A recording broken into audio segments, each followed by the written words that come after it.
Now let's take what we know about solving proportions and move on to section 2.8, which is proportions and similar figures. Two figures are similar if they are the exact same shape but not the same size. So a couple of examples would be a rectangle, one that is slightly bigger than the other, or perhaps maybe two triangles with the same shape but not the same size. Now, we mathematically have to know if they are the exact same shape, which we look at, or which we know by looking at the angles and the sides. So in similar figures, the angles are congruent. The angles have to be exactly the same. As soon as you start changing the size of an angle, it's going to change the shape of an object. For example, if you take this 90-degree angle and you change that, if they are not both exactly 90-degree angles, pretty soon you have a triangle that is not similar because the shape isn't the same. So the angles have to be congruent, and the symbol for congruence looks like this. And then we also, on similar figures, have sides that are in proportion.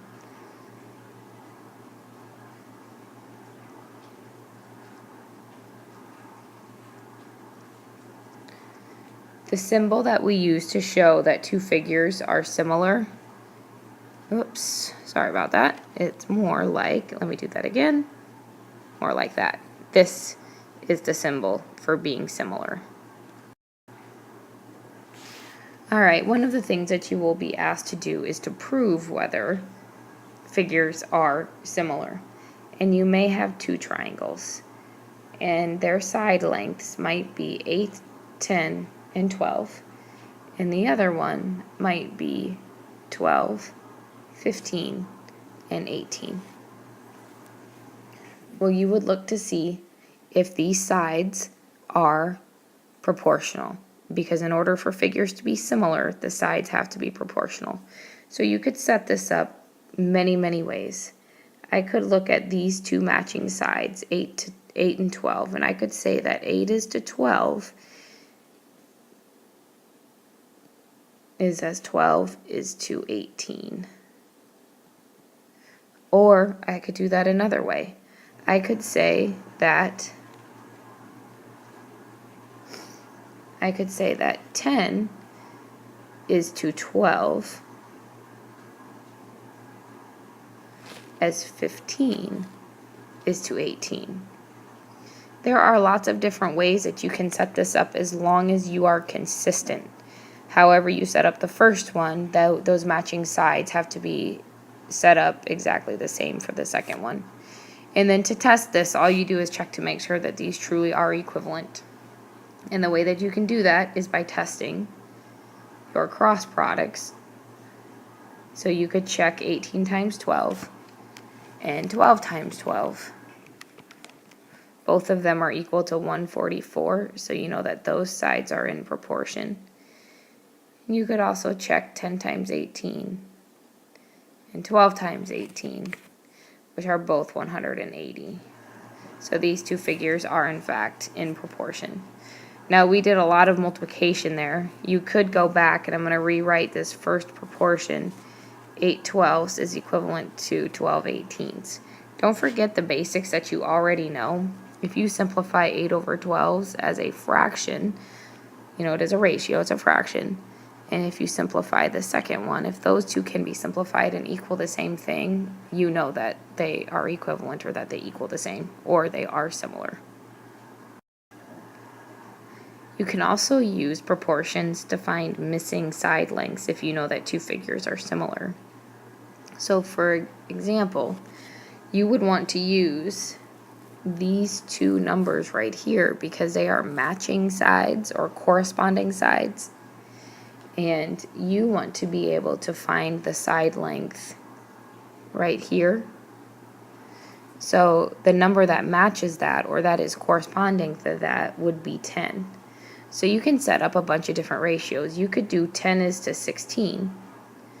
And since I did this one as 1 and this one as 2, I would want to make sure and set this up. Well, my matching 1 to 10 is x, and my corresponding piece to 16 is 12. And you could solve it that way. Or you could set it up a different way. You could do 16 is to 12. So now you are starting here and going with this matching piece. So then to set up the other part, you would have to go in the exact same order, which would be 10 over x. Two different ways to set this up. They will both work out exactly the same. You can simplify fractions first if you would like to. You could simplify this right here to 5 over 8, or 5/8. And from there you could do your means and extremes, or you could just leave it as 10 and 12 and 16, it doesn't matter. So you would get 60 is equal to 8x. Then you could divide by 8, which ends up being 7.5 or 7 1/2 as your length. Or if you set it up this way, again, you could simplify this to be 4/3. If you do that, actually I'm going to do it if you didn't. If you do 12 times 10, that's 120, is equal to 16x. Divide both sides by 16, and 120 divided by 16 is 7.5. You get the same answer. It should not matter how you set up your proportions as long as you are consistent. I guarantee you will have the classic shadow or flagpole or ladder question on most of your standardized tests that you take from here on out. So an example would be, ooh, sorry about that. Let's say that the sun is shining, and you know that the sun is going to cast a shadow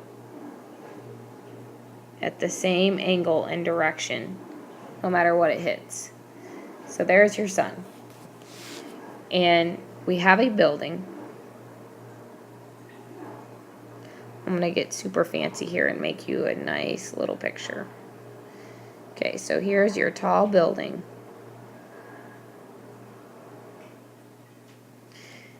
And it casts a shadow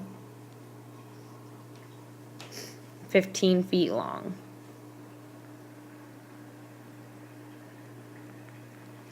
And there's a girl standing off to the side.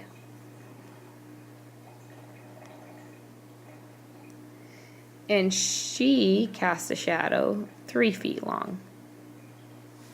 And I know that this girl is 5 feet tall. Well, the question is, can you figure out how tall this building is? Well, if you think about it, the sun is casting a shadow at the exact same angle.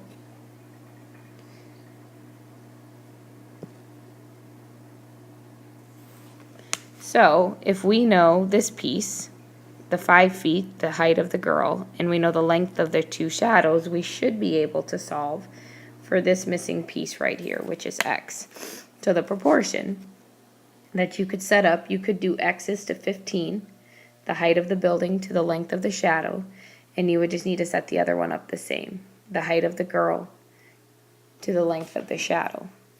And if you solve this, 15 times 5 is 75 is equal to 3x. So the height of that building is 25 feet. Or you could set it up as the shadows. You could say 15 is to 3 as x is to 5. And then to solve that, I have 15 times 5 is 75 is equal to 3x. And as you can see, this is all going to work out to be the same. You just need to be consistent in how you set up your proportions. scale drawings are solved exactly the same. Again, you just need to set up your proportions so that the information that goes together is either written vertically together or horizontally. So the example in the book on page 132 talks about a scale drawing of the state of Florida. And it shows you the scale on the map, and it says that 1 inch is 110 miles in real life. So that means for every inch on the map, in reality, it's 110 miles. Well, the question would be, how far is it from two places, from Jacksonville to Orlando, if the distance on the map is 1.25 inches? So on the map, those two cities are 1.25 inches apart. So again, solve this using proportions. You could set this up inches and inches, so that would be 1 to 1.25, because you've got 1 inch is to 1.25 inches. Well, 1 inch is 110 miles, so you would put that across, and then you would solve for this missing piece right here.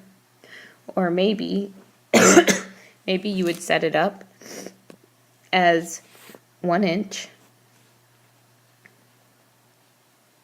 is to 110 miles, and then you would have to have 1.25 on the top because you're talking about the same thing, and you would solve for x. Well, again, you can set these up any way as long as you are consistent, and you would find the missing value using the cross products property. So you would take 110 times 1.25, and that is 137.5 is equal to 1x. You wouldn't need the 1 because then you would just divide by 1, which you don't need to do. So the distance in real life is 137.5 miles. And you would get the exact same thing if you solved it this way. 110 times 1.25 is equal to x. All right, your homework tonight that I would like you to try is page 134, 6 through 30. Work with a partner, ask a friend, check the odds in the back of the book. Remember that all of these you'll be solving using proportions. And as always, I will be more than happy to help you tomorrow when I come back if you have questions. Thanks, I hope you're having a good day.